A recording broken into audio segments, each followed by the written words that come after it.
Talk nerdy to me, Sinners, with your host, Pablo Gunner. Here to talk nerdy to you about Sinners. I actually saw Sinners in theaters when it came out.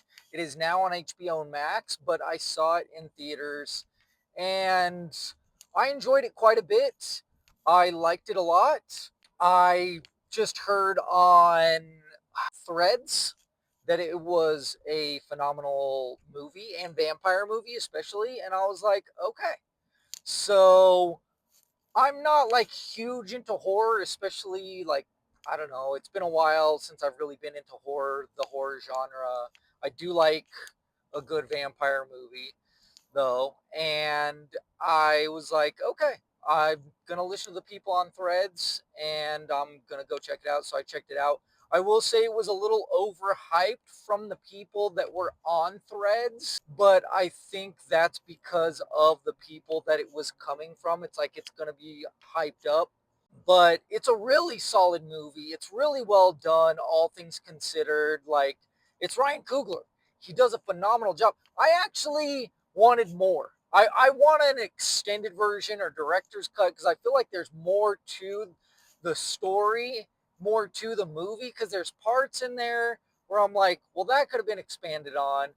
There's certain things where I'm like, yeah, that could have been a little bit shorter, but for the most part, I wanted more. In fact, I was like, I want a sequel because, like, I was like, this could have just been called Sin and then Sinner and then Sinners for like a whole trilogy because I would love to see different generations. And it almost seemed like they were teasing that with this one part where they do this musical part where they go like, oh, this is how these different generations of music have influenced people and have been able to tap into this thing, because the story is like, oh, there's like certain musicians can tap into like the dark, like they I won't say they like conjure evil, but like it kind of taps into the dark side, not Star Wars, but just and kind of attracts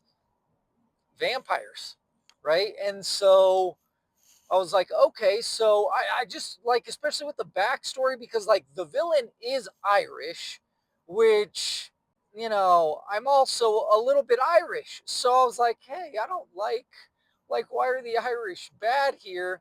When, especially during this time, because I want to say, I forget the time period, but it is definitely during a very racist time.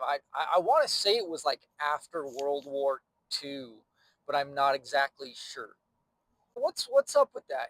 Like I could have totally seen just like these hillbilly vampires being the main villains, and that would have been perfect. Or like these rednecks from down south, that are just, which they were in the end, the kind of main villains, and that was a great ending.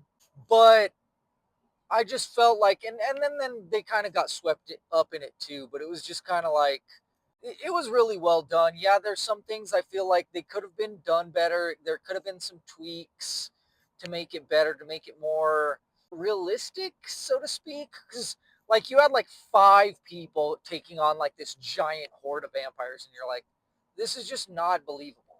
So there are certain things that they could have made a little bit better. It's like either make the horde smaller or make the group bigger, and it's like so that when you kill people off or get taken or whatever. But yeah, overall it was really well done. Loved the cast. Oh my gosh. I mean, I love this man right here. He is, and he does such a great performance because he plays twins, and like they're so different. And I hate it when like you see these movies where there's twins and you just can't tell the difference. But this one, he knocked it out of the park. Oh my gosh, there's so many actors that just killed it. And one of the actors, I swear he should get an award because he had this monologue that was just mind blowing and it was phenomenal. And his whole performance was just absolutely superb. So many of the characters were just absolutely phenomenal. I will say though, like as far as like a grade scale, and this is because I'm a nerd.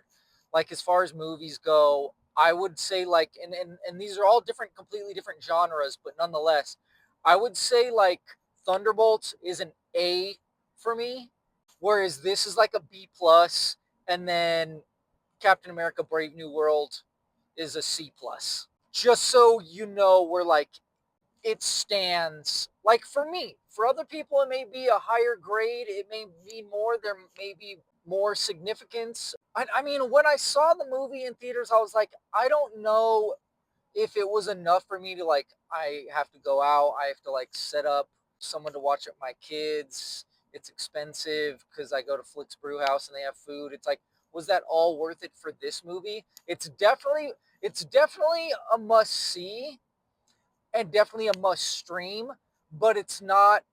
I don't think it was necessarily worth it for me to see in theaters, so it wasn't a must buy for me.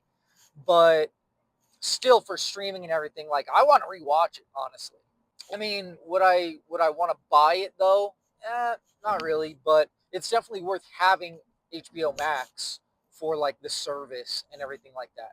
So, for even if it's just for this movie, or if you want to, if there's like a rent on Amazon Prime or something like that. So, tell me what you thought about it. I really want to know what people thought about it.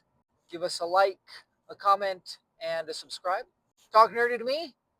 Check out our merch at TNTM, the store where you can find merch on sale with free shipping. Right now, it is still Doctor Who and Star Wars merch, as that content is slowly getting eked out.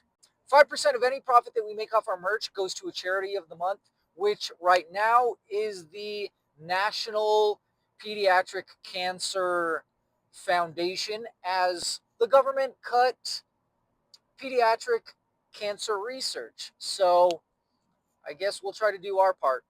So help us, help them by buying some sweet merch or donate to them directly.